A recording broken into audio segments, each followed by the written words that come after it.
G'day, I'm Corey and I do weddings and event photography here in Wellington, New Zealand. Last night I had a job in the city here in Wellington at an event called That 80s Party, and my task for the night was to be on a photo booth and take photos of the party goers, so I guess they could have at least some memory of what actually happened that night.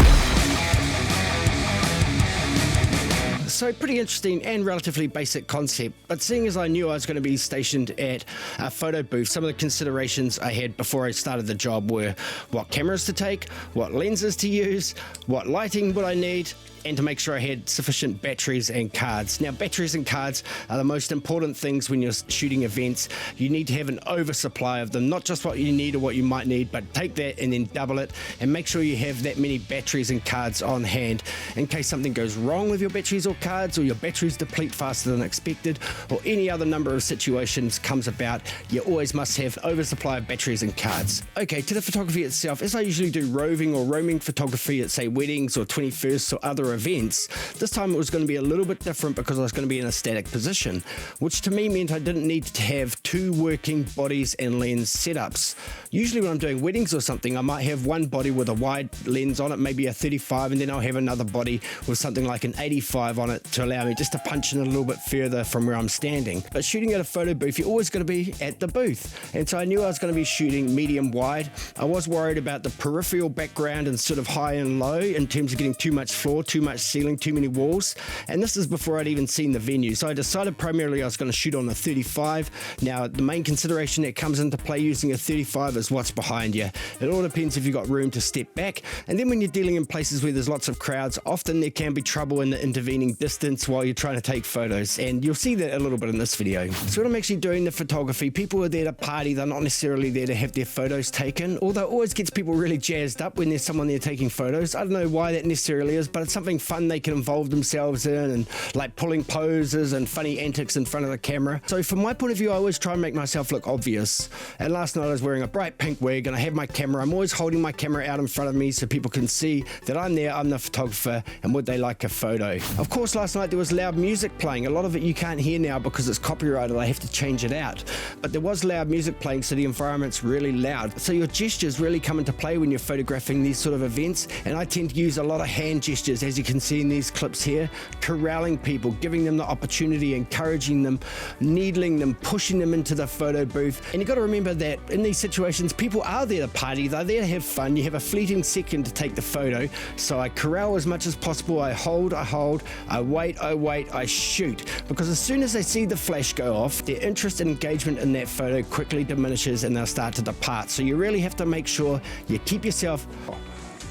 I usually have my camera in a high ready mode, and I'm looking over it and I'm signaling people with my eyes and my hands, letting them know what to do. And then when I see I've got a good composition, I'm up to the eye, take the shot. As soon as they see the flash, you can guarantee they either change the pose or they all disperse. So you've got to be quick, you've got to get the focus, you've got to get the shot. And as you can see from these clips here, it is actually a lot of bedlam going on. So you are waiting for those split-second opportunities to take the shot, in between groups of people walking past, in between the cleaners coming through, in between whatever else might be happening.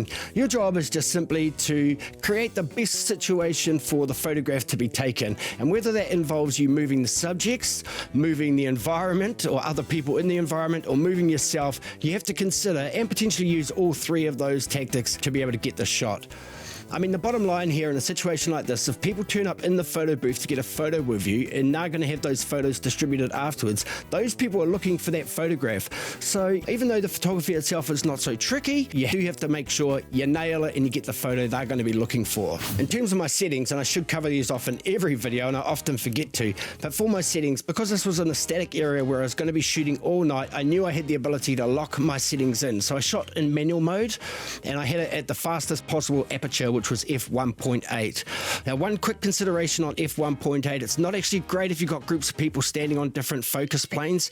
You do tend to have to stop down, but often in dynamic events like this, you don't have the ability to stop down, change your ISO, balance the exposure before the moment's over. So there are some occasions where you'll find that people standing in front or behind of the plane of focus are going to be slightly soft or out of focus altogether. But hey, you do the best you can in this situation. I certainly had that happen a few times. So back to the settings, I set my ISO at about 800. I was lucky last night because even though it was dim, it wasn't dark, and there was quite a bit of fluorescent lighting in the area I was. The problem I did find was there was an area of lights right up behind the photo booth that was somehow synced to the lights inside the event venue itself. So as the stage lighting pulsed and changed color, so did these lights up here in the ceiling. But basically, the way I dealt with that was instead of using my flash to bounce back off the white wall behind me, which seemed like a perfect solution, I actually had to turn it around and drive the flash up towards those changeable lights just to sort of overcome the lighting there.